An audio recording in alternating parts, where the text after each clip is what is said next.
저는 이 부분에 대한 전문가가 아니기 때문에 사실이 그러한지는 잘 모르겠지만 이런 글을 어느 책에서 읽은 적이 있습니다. 가정주부가 사서 사용하는 그릇은 그 그릇의 용도로 사용하기 시작한 처음 담았던 음식의 냄새를 끝까지 지닌다고 합니다. 사람도 그를 만나 그를 대하고 그리고 그를 느끼게 되는 첫 인상이 무척이나 중요해서 그와의 인간관계를 지속하는 동안 가장 지대한 영향력을 끼친다고 합니다.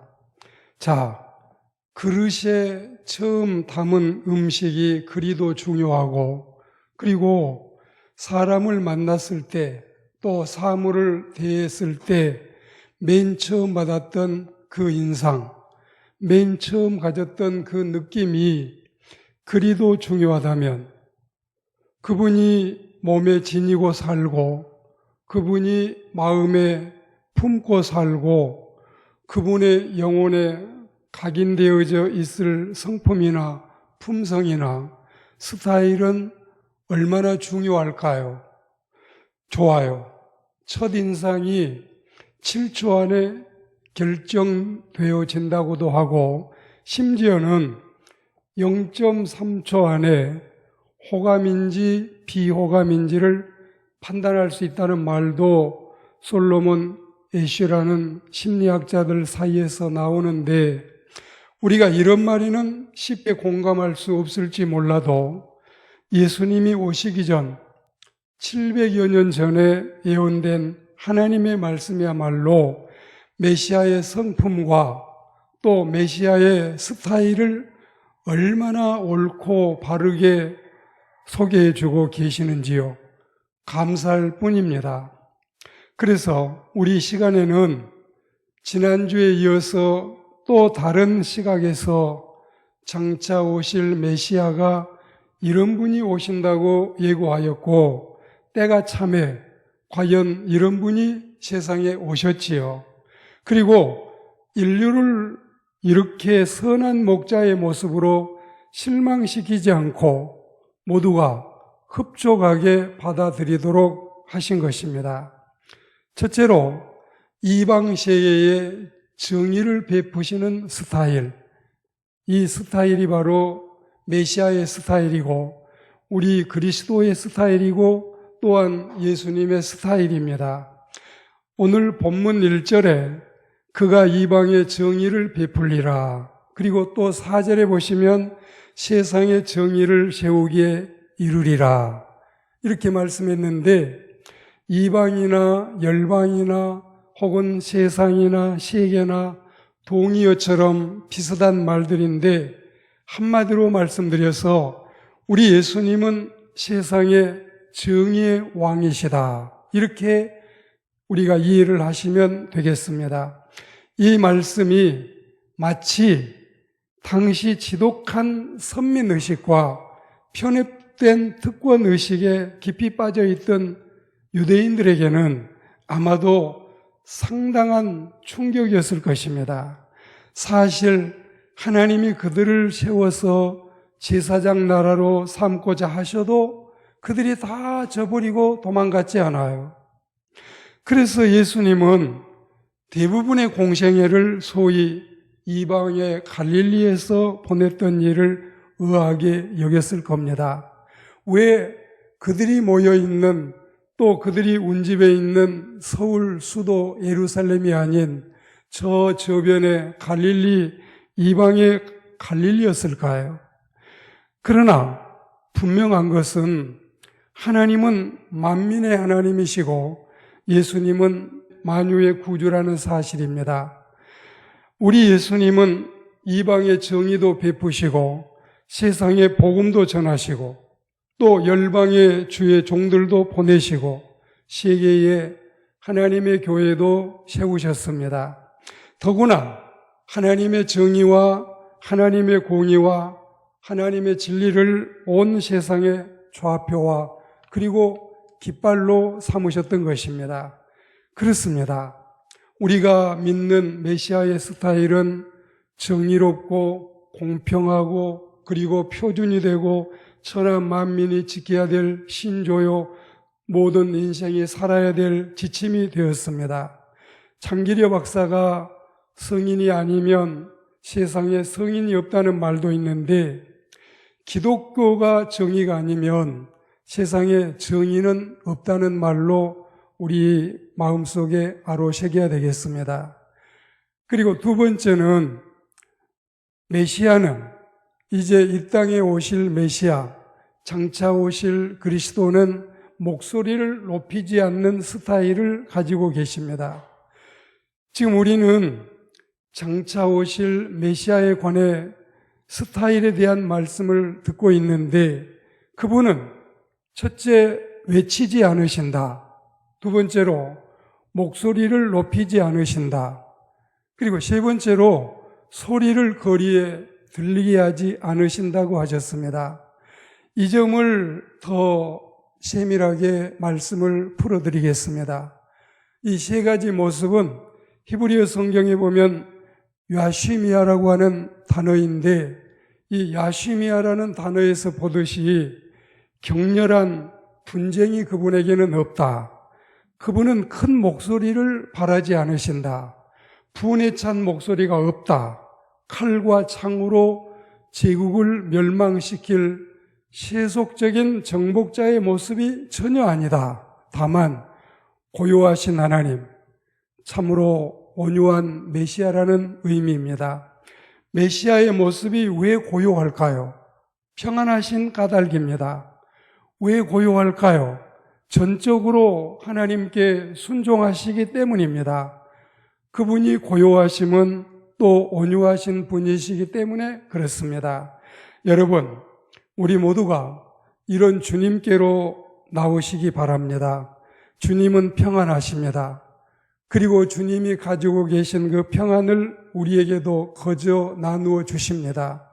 주님이 하나님께 순종하심은 신앙심이 깊은 성숙을 의미하고 있습니다. 우리에게 이 성숙이 있어야 되겠습니다.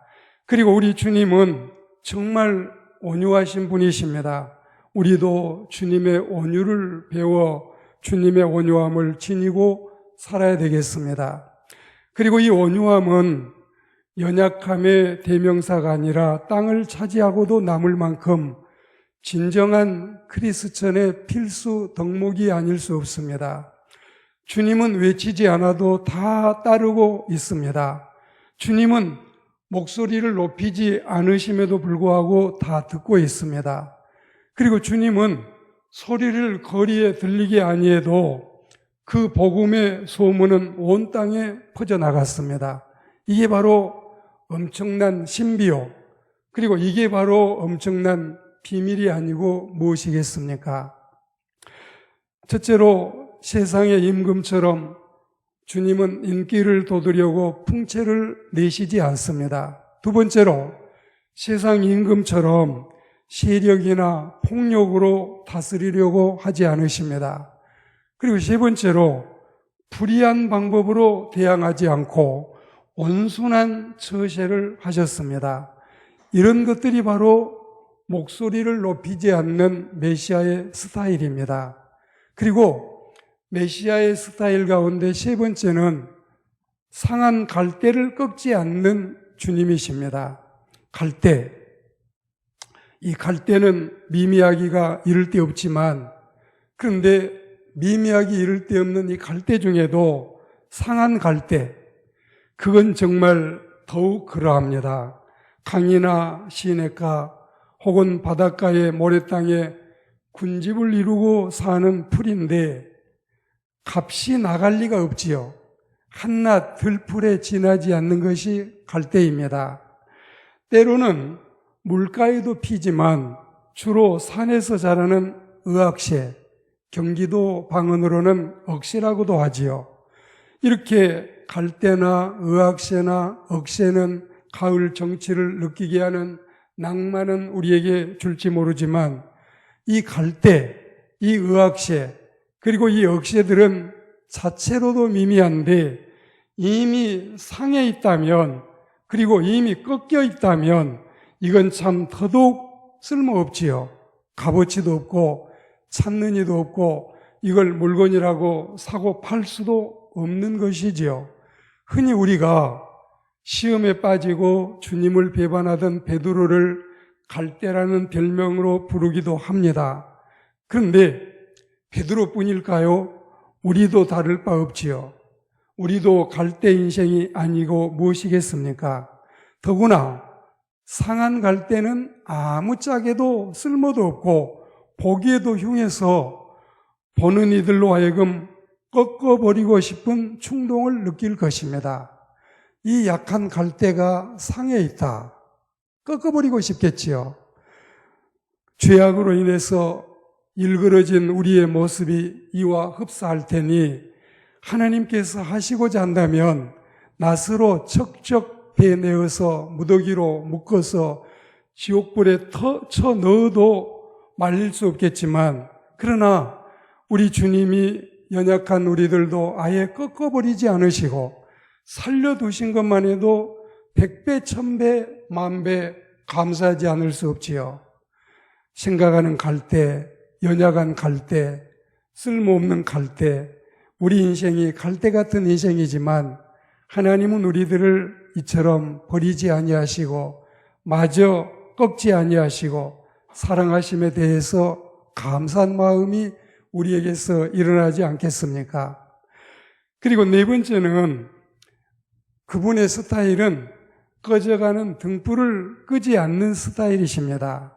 이 말씀은 제 아무리 나약하고 미미해서 보잘것도 없고 연약한 신자라 하더라도 하나님께서나 우리 주님께서 절대로 결코 우리를 포기하거나 내버리지 아니하신다는 신실한 약속의 말씀입니다.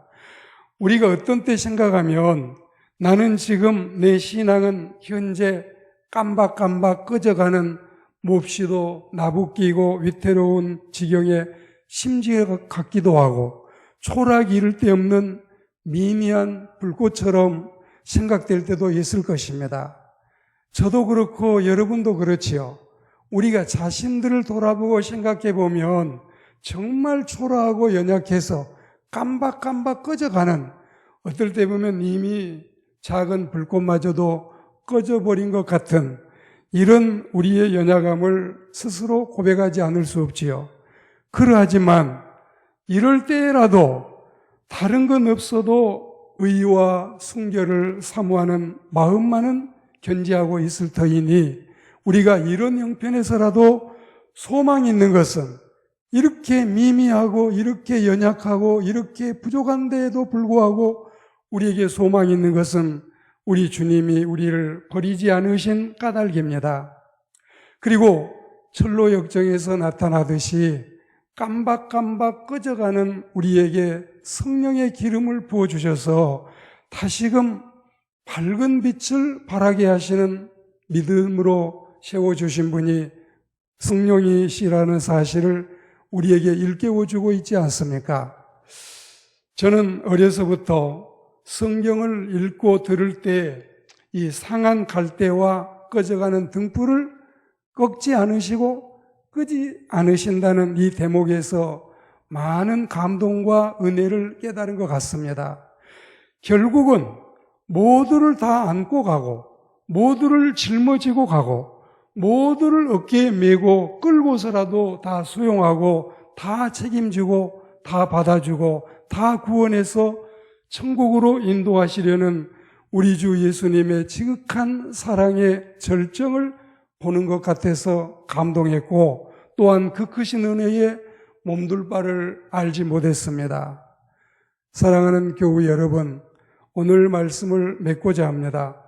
우리는 너나 없이 모두가 다 양 같아서 각기 제 길로 치달아 나아갔던 페류나들이요 대책이 없는 미아들에 불과했었습니다. 그런데 이런 우리를 우리 주님이 결코 포기하지 않으시고 다 받아주신 것입니다.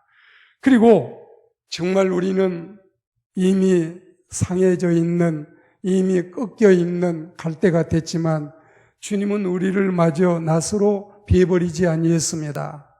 우리는 작은 불꽃에 지나지 아니했고 그 불꽃은 초라하기 이를 데 없어서 어쩌면 깜박깜박 꺼져가고 있는 지경이었지만 그마저도 주님은 끄지 않으시고 포기하지 않으셨던 것입니다. 그분은 이방의 정의를 베푸는 스타일이요, 온유하고 겸손하고 고요하고 목소리를 높이지 않는 은혜로운 스타일이요, 그리고 우리를 꺾지 않으시고 우리를 아주 끄지 않으시고 받아주시는 신실한 하나님이시니 우리 인생은 그래도 소망이 있지 않습니까?